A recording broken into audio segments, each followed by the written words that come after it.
à onsinvestiatva.ca. Trois sujets d'extrême intérêt, je vous le montre tout de suite, là. On va parler d'Activision, on va parler de Hewlett-Packard, qui est maintenant, en fait, deux compagnies séparées et avec deux titres en bourse, HPQ et HPE. Et parlons du problème de Valiant. Julien Mboni nous attend au bout du fil. Bonjour, Julien. Oui, bonjour François, ça va bien? Oui, trois sujets très différents, mais d'extrême actualité. Commençons par Activision tout de suite. Exact. Donc, Activision là, vient de se lancer de plein fouet dans le marché du mobile. Puis, si on le voit, là, en fait, le marché du jeu sur le mobile est en train de dépasser le marché sur les jeux sur le PC, puis des consoles. Et puis, vraiment, là, les prévisions, c'est que d'ici 2019, ça va être aux alentours de 52 milliards, ce marché. Alors, Activision, en fond, là, sa situation, c'est que c'est une sommité. C'est vraiment le chef de file sur les jeux sur les consoles et PC, mais elle était inexistante sur les plateformes mobiles. Puis c'est pour ça là, qu'il y a eu cette acquisition d'envergure. Bon, alors, qu'est-ce qu'on peut dire? Est-ce que, quand on regarde Activision, est-ce que c'est chose qu'Activision qui avait Commodore 64, entre autres, il est parti avec ça? Non? Répétez votre question? Je me rappelle pas si c'est eux qui avaient lancé le fameux Commodore 64. Là, en tout cas, peu importe. Parlons de cette acquisition-là. Là. C'est l'acquisition de King que vous voulez nous parler. Là. Exact. Donc, ils viennent d'acquérir l'éditeur de jeu là, Candy Crush, donc de toute la série. Et puis, c'est une transaction de 5,9 milliards de dollars. Bon, on peut la voir grosse, mais il faut voir que King est rentré en bourse il y a à peine un an. C'était une des plus grosses IPO là, en 2014. Et là, vraiment, là, ils ont passé par des hauts et des bas la compagnie. Mais pour Activision, c'est vraiment une bonne transaction parce que ça la permet de rentrer de plein fouet là, dans le marché du mobile. Bon, parce qu'il faut se rappeler qu'on avait parlé de l'entrée en bourse de King à l'époque, puis on se disait comment cette entreprise-là va pouvoir survivre avec que Candy Crush, parce qu'il fallait aller plus loin. Est-ce que de voir arriver King dans le giron d'Activision pourra lui permettre justement d'aller plus loin que le fameux Candy Crush? C'est toute la question, là. Oui, ça c'est sûr. Puis dernièrement aussi, la compagnie a commencé à sortir des jeux qui sont payants, peut-être pas autant que Candy Crush, qui est vraiment un succès là, phénoménal. Mais la compagnie vraiment est en train d'avoir un gros catalogue de jeux qui sont payants. Puis si on regarde là, en ce moment, King, c'est le troisième jeu, c'est vraiment le troisième éditeur de jeux qui fait le plus de revenus par jour. Donc, j'ai mis un petit tableau là, qui montre les revenus là, par jour. Puis, on le voit, là, vous avez Clash of Clans et Boom, qui est l'éditeur, c'est Supercell, qui a la palme avec 2 millions de revenus par jour. Puis ça, c'est en US. Vous avez Game of War, qui est Machine Zone, qui s'occupe de ces jeux-là. Puis King, ben, il vient troisième. Donc là, ça permet vraiment à Activision de tout de suite rentrer sur le podium. Et parce qu'eux aussi avaient déjà des jeux, mais il n'y avait pas autant de succès. Là. Ben, il va falloir qu'on aille au-delà de ça. C'est tout le temps ma peur, moi, de voir qu'une entreprise qui ne fait affaire qu'avec un seul produit puisse continuer à avoir aussi beaucoup de succès au cours des années qui vont venir. Ben, regardons le titre d'Activision, TVI, donc à la Bourse de New York, qui est quand même en très forte progression. Là. Oui, vraiment, les actionnaires sont contents. Comme je disais tantôt, la compagnie elle a déjà le marché du PC, puis des consoles. Cependant, c'est un marché, surtout celui du PC, qui est en décroissance. On le dit, les gens sont rendus qui jouent sur les mobiles. Et les téléphones mobiles sont de plus en plus performants. Donc, il fallait vraiment que la position se positionne pour garder un peu sa position de force. Donc, c'est pour ça que le titre est en haute force. Et l'autre chose également, c'est parce qu'il y a beaucoup de jeux qui, normalement, ce sont les hommes qui vont en jouer. Candy Crush, ce sont surtout les femmes. Est-ce que le fait de le rentrer dans le giron, est-ce qu'on veut justement aller chercher cette fameuse clientèle féminine-là et de l'intéresser davantage à d'autres jeux?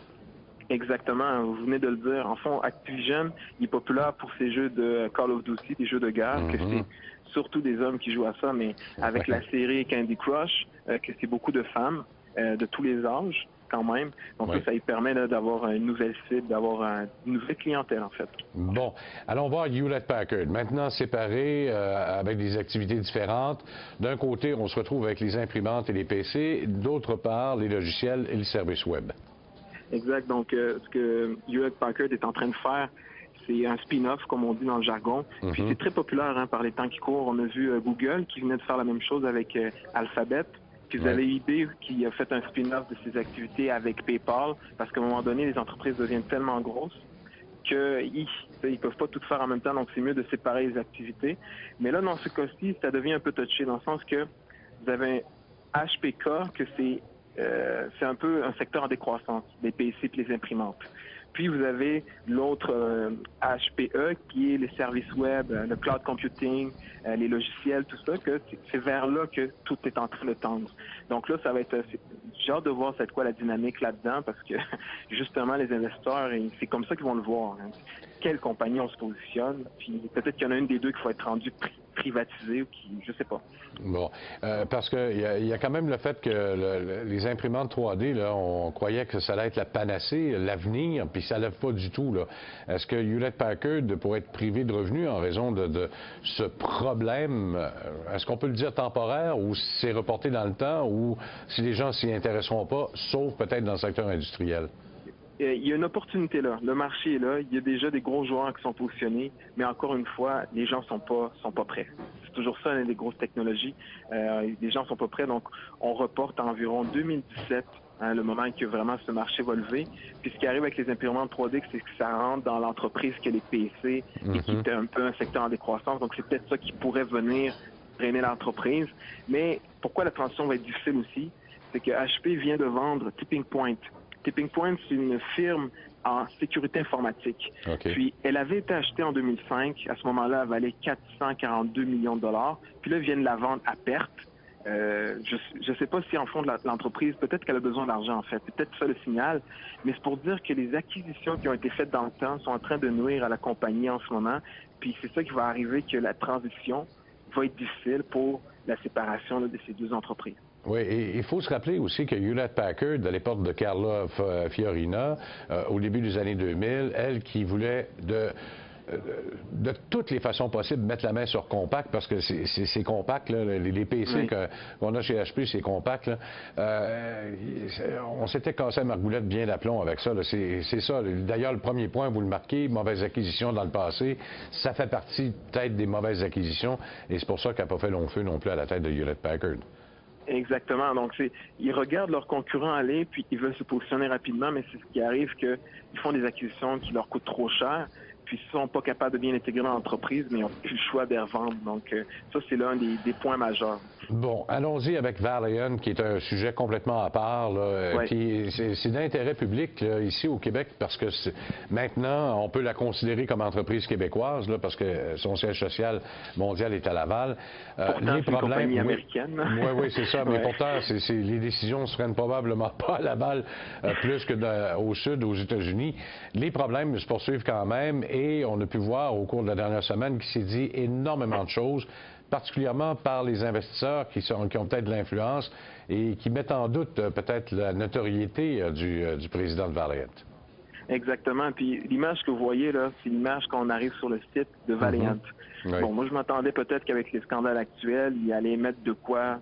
Là, c'est focus on Valiant. Bon, je comprends un peu leur stratégie là. Donc, mais en soi là, ce que j'espère qu'il va arriver, c'est qu'il y a au moins un point positif qui ressort de ce scandale. Puis, à mon avis, c'est l'éthique. Ça se peut que la compagnie, tout ce qui est le scandale des fixations des prix, peut-être qu'elle marchait avec les lois. Là. Elle a fait dans les règles de l'art, comme on dit. Mais ce qu'on remarque, c'est qu'il y a des compagnies qui ont un impact de même. Là, on parle de médicaments là, pour la survie des gens. Là. On joue avec la vie des gens, en fait. Fait que là, il y a une partie éthique que c'est ça le débat qui est en train de remettre, en fond, j'espère. Puis au moins là, que les gens commencent à le prendre au sérieux, parce que aussi ça nuit à la finance en général, parce que il y a ce mot d'ordre qu'on dit qu'il y a des compagnies qui vont tout faire pour faire beaucoup d'argent, mais que souvent c'est pas éthique, puis c'est au détriment là, des gens. Donc dans ce cas-là, j'espère qu'avec tous ces problèmes-là, il y a au moins ça qui ressort, puis que ça soit un débat là, qui vienne un peu ramener les choses à l'ordre. Et on l'a vu d'ailleurs au Congrès récemment, lors d'un début d'enquête où une sénatrice démocrate avait sermonné quelqu'un dans le secteur pharmaceutique en disant « c'est peut-être légal ce que vous faites, mais c'est loin justement d'être éthique ». En tout cas, on n'a pas fini d'en parler très clairement. Julien Boni, merci beaucoup encore une fois. Merci à vous. Hein. Merci, au revoir. Pour joindre l'émission On s'investit, composez à Montréal le 514-524-3708 à l'extérieur.